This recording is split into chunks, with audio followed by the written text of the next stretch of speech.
Shimon Ben Shabbat, and I'm from Ben-Gurion University in the Negev, Israel, and I'm from the Biochemistry and Pharmacology department.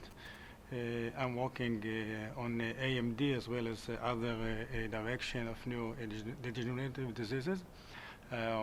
Actually, my department works pharmacology, pharmaceutical sciences, different kind of neurodegenerative diseases such as Alzheimer, depend on the researchers. Also, we have psychoactive research and so on and so on. Actually, here I'm with the work that dealing with the AMD and the A2E, which is a fluorophore of aging retina.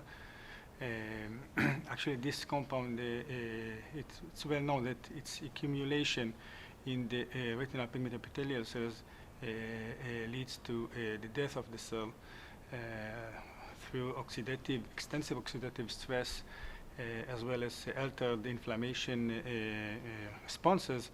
And we thought that it would be nice to look whether the cannabinoid system, which is a quite known system that are helping to attenuate and protect cells from damage, will be able to also to delay or arrest the damage that came out of the A2E. It is also known for the cannabinoid system from other neurodegenerative diseases.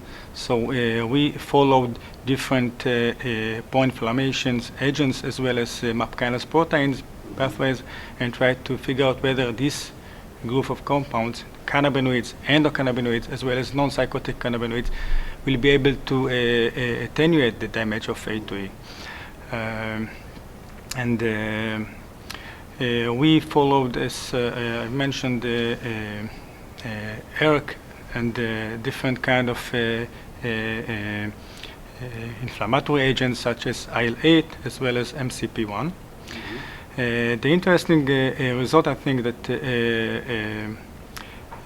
we should expect upregulation of MCP1 in case of damage, but in the case of AMD, it seems that it leads to downregulation of the MCP1, and it seems that it is because of the extensive oxidative stress that lead to the inactivation of the proteasome, and therefore a downregulation of NF-kappa B, and that's the result from this is actually downregulation of MCP1.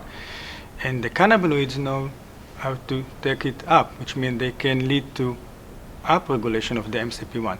So we should expect some certain level of MCP1 in the cell, and it is presumably needed there in order to keep the RP cells alive.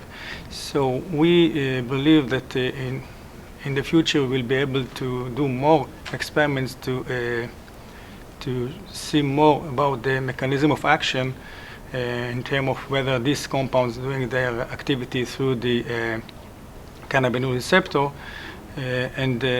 Hopefully we will be able to see whether it is a good way to act as a therapeutic direction for the AMD that come from the A2E damage, actually. How do you believe it's having its mechanism of action? So the mechanism of action is presumably through the activation or inactivation of MAP kinase.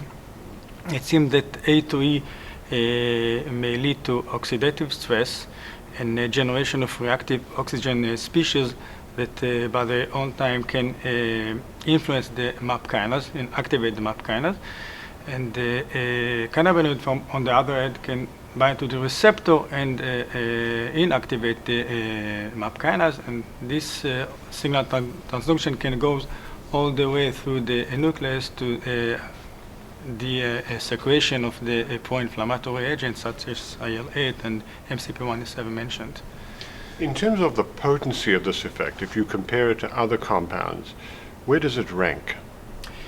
Well, I didn't started with the comparison. Again, we are looking for if we are looking at the A to E, so it seems that most of the suggestions are dealing with, the dry A to E. It seems that most of the research are dealing with suggestion of diet, including antioxidant and so on. So there is no a lot of compound in market that you can compare and see whether they can decrease or increase the activity of A to E. So dealing with this direction, I think it's kind of new compounds, new family of compounds that are trying to involve to go inside this direction and see whether it is a good way to protect the RPE cells. What are your next steps? As I mentioned, actually what we are trying to do now is to use antagonists in order to follow the mechanism of action to see whether the activity goes directly through the receptor or through a different direction. Also, we would like to continue with the non-psychotic cannabinoid. In the cannabis sativa, we have two main compounds, the tetrahydrocannabinol, which is a psychoactive compound, and also the cannabidiol, which is non-psychoactive compound. And we believe it is well documented that CBD has a nice anti-inflammatory activity. So we believe that, and we also have preliminary results, that this compound can also help to attenuate the damage that came out of the A to E. In that case, it could be nice because usually when you deal with psychoactive compound, you have problem to deal with the therapeutic direction, while CBD is non-psychoactive, so it could be possible that it will be better to handle with it and go ahead. When you talk about antagonists, are you looking at drugs such as rimonabant? Rimonabant is one of the antagonists. Actually, it belongs to the CB1. So we are dealing with both. We are trying to do a specific agonist for each receptor, CB1 and CB2, and also a specific antagonist, and see whether they are leading to some improvement of the situation. And we believe these compounds actually are well known for their ability to cross the blood-brain barrier as well as the retinal blood barrier, which means that even if you will give them PROS or IV, it doesn't matter, through the periphery, they will be able to cross the borders and go into the RPE cells and do what they know to do. So again, if we are dealing with a therapeutic way for the dry, the non-neovascular AMD, there is no known way to treat with it. As to the wet, the neovascular, there is the biological drugs, which is the Avastin or Lucentin, and generally they are going through direct direction, not through the periphery. So it is quite a good way to try and handle with this problem through the periphery, which means that it's much easier than let's say direct. So, in addition to rimonabant, what other antagonists are you testing?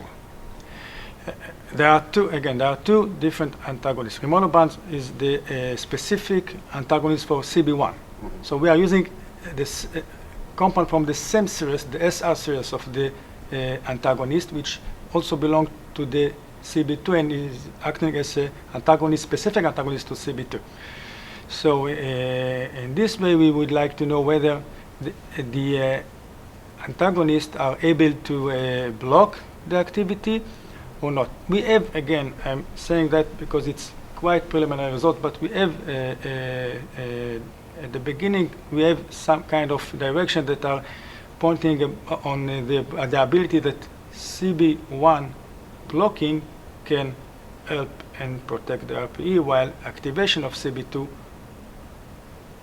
can help and protect the RPE, which is different direction in two receptors. But it's unclear yet, and this is kind of future work that we are planning to do. It's a fascinating field of research. Thank you.